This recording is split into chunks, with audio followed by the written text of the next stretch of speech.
এই যে গাছটা আপনারা দেখতে পাচ্ছেন, আমি একটু ক্লোজ করে আপনাদেরকে দেখাই। এই যে পাথরা দেখেন, হ্যাঁ, এটা কিন্তু সেই করসল গাছ, যেটা ক্যান্সার, আলসার, গ্যাস, জাতীয় সমস্যার জন্য এই একটি গাছের পাতা ব্যাপক কাজ করে। এটা বাইরের দেশে কিন্তু গ্রিনস হিসেবে সুস্থ অসুস্থ সবাই কিন্তু এই চার পাতাটাই কিন্তু খায়। আপনারা যারা চা সেবন করেন তারা কেমিক্যাল যুক্ত চা না খেয়ে আপনারা এই গাছের পাতা গ্রিনস হিসেবে সেবন করুন। এবং যারা ক্যান্সার রোগে ভুগছেন তাদেরকে আমি হাতে পায়ে ধরে বলছি, আমাদের কাছ থেকে এই পাতাগুলো সংগ্রহ করুন। একবার হলো আপনারা সংগ্রহ করুন।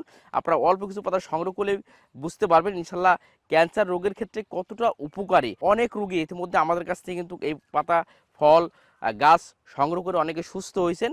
আশা করি আপনারাও আমাদের কাছ থেকে এই অরিজিনাল পাতাটা সংগ্রহ করে একবার হলেও দেখুন। আশা করি আপনারাও কিন্তু সুস্থ হবেন।